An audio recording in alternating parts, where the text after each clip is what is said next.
Joe Burrow is back.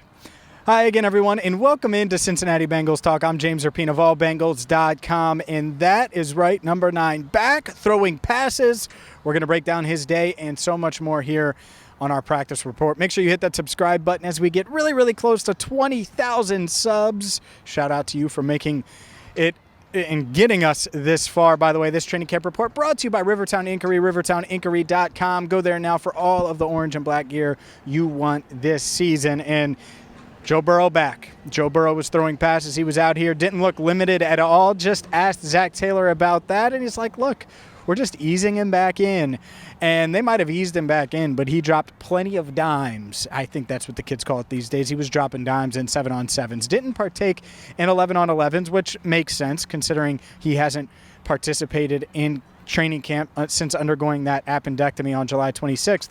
But Burrow was back. He looked good. He was moving throughout different drills. By the way, we're going to have highlights of what Burrow did today. He made some great throws in 7-on-7s. A nice teardrop throw to Kwame Lassiter in between another cornerback, multiple cornerbacks and multiple receivers. Just a perfect throw. Hit Trent Irwin deep.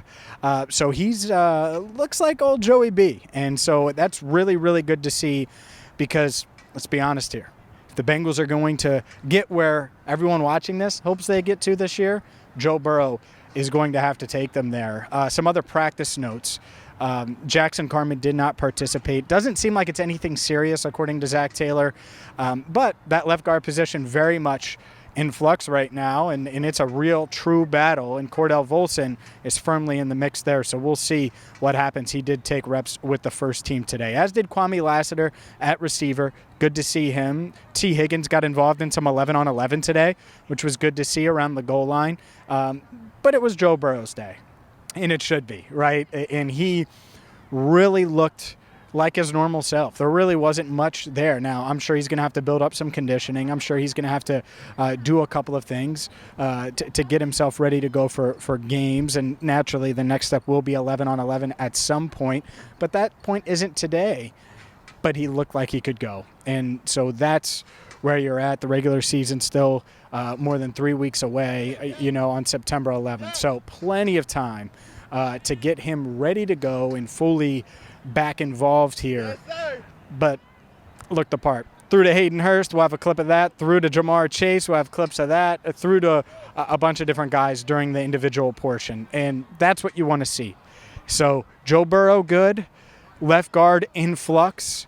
Other things to take note of, I thought Drew Plitt, after what he did on Friday night, had another good day during the team portion. Brendan Allen was out, so he got a lot of those reps. Jake Browning was the first-team quarterback in 11-on-11s. Also looked pretty good, so takeaway there, we might see a lot of Jake Browning. We might see more Drew Plitt.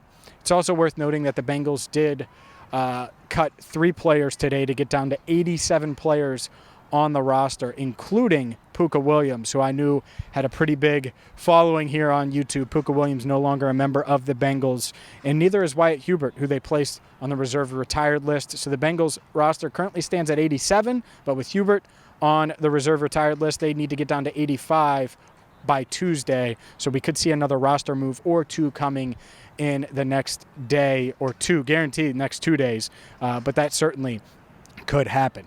Overall, though, it's great to hear, right? Those words, he's back. He was throwing. There was no wincing. Didn't look like there was any pain. The other thing I want to note with Burrow, and we talked a lot about this during OTAs, he wasn't wearing a knee brace today. And I asked him about it multiple times during OTAs. His goal was to not wear a brace on that surgically repaired left knee. And today he did not wear one. He went through all the maneuverability drills and all these different things where he's rolling out, turning, twisting, all those things. Look good.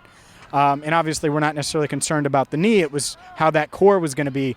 Looks ready to go. So Joe's back, and that's a great thing for us. That's a great thing for you. That's a great thing for the Cincinnati Bengals. Like I said, Andrew working on highlights as I record this. Also, if you missed Zach Taylor, we talked to him after practice. He gave us the latest on Joe Burrow as well. So for Andrew Fox Miller, our channel coordinator, I'm James Rapien signing off for now. By the way, plenty plenty on tap this week on Cincinnati Bengals Talk, including Bengals on the Brain with Joe Goodberry Tuesday at 8, live streaming right here, and then Thursday, the OT with Elise Jesse. So, for Andrew Fox Miller, I'm James Rapien, signing off for now on Cincinnati Bengals Talk.